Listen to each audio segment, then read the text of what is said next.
Hello. We are gonna in this presentation we're gonna talk about Ikigai overview areas. We've been talking about what Ikigai is, about purpose, and talking about the reasons of Ikigai and so on and so forth. So now we're gonna have a little bit like what is the idea of Ikigai? What's the framework of Ikigai, and like how we reach the Ikigai part, right?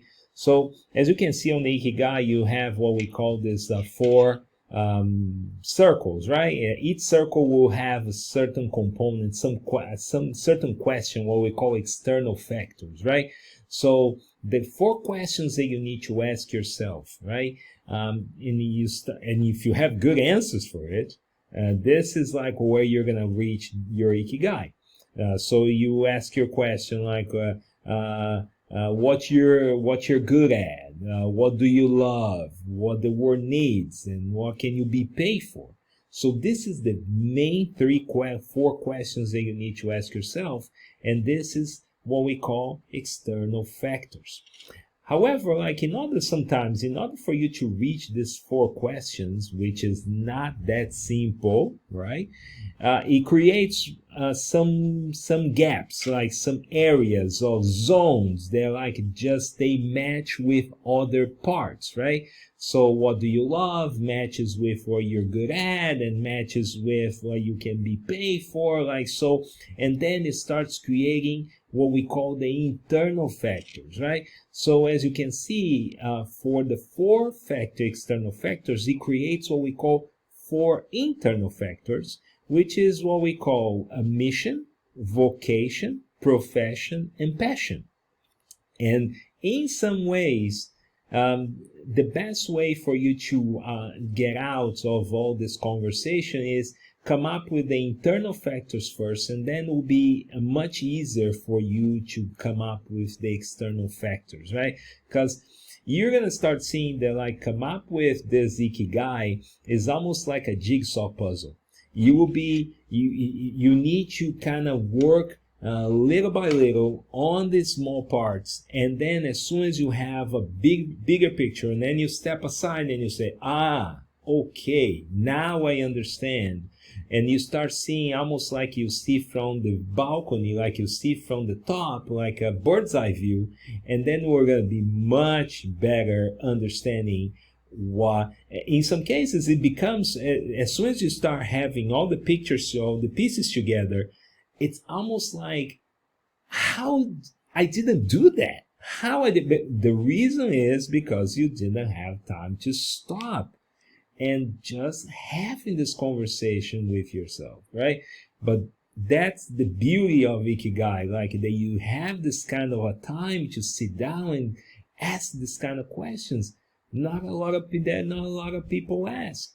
So that's the really beauty part of it.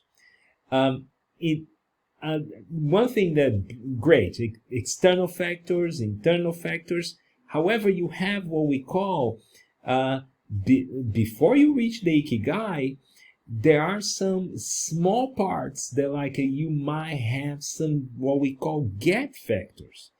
The gap factors, they are almost like you see like what we call this 80-20, like the 80-20 rule.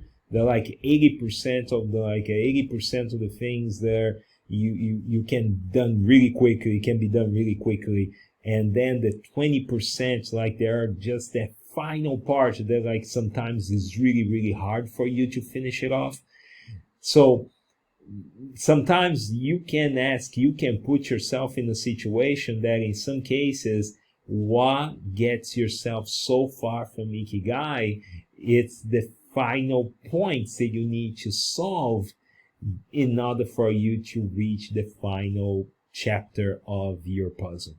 And it's the same thing like when you go like with a jigsaw puzzle, like the first parts like is really beautiful, like it's really quick for you to do, and then when it reaches the final parts, oh my god, how I can finish it off this parts, right? Which you call gap factors, which is what they call inadequacy, unfulfilledness, needless, and wealthless. We're gonna just talk about these topics. I really believe that even in this case, you might have at this moment, you might have some of these gaps, and you might be feeling some of these gaps, and that you don't know the words in order to represent that. So we're gonna just have this conversation and just think about like, hey, which kind of external factors I have, which kind of internal factors I have, and which kind of a gap factors I have in just placing priorities like the most important thing in order for me to finish what we call this puzzle, right? So these are the main factors, and the three main factors that we're going to be discussing about. Before reaching that point, as I mentioned, like one of the things that we're going to do in the next presentation, we're going to do what we call your baseline personal assessment, right? Because as soon as you do your baseline personal assessment, you can understand a little bit better more about who you are, like your strengths and like things that you need to know about yourself before you ask this kind of questions. Some people don't even know who they are, and because you never stop to ask. So I think it will be great. I think you're gonna like it. So now we're gonna start just working on what we call baseline personal development, and I'll see you in the next presentation. Thank you.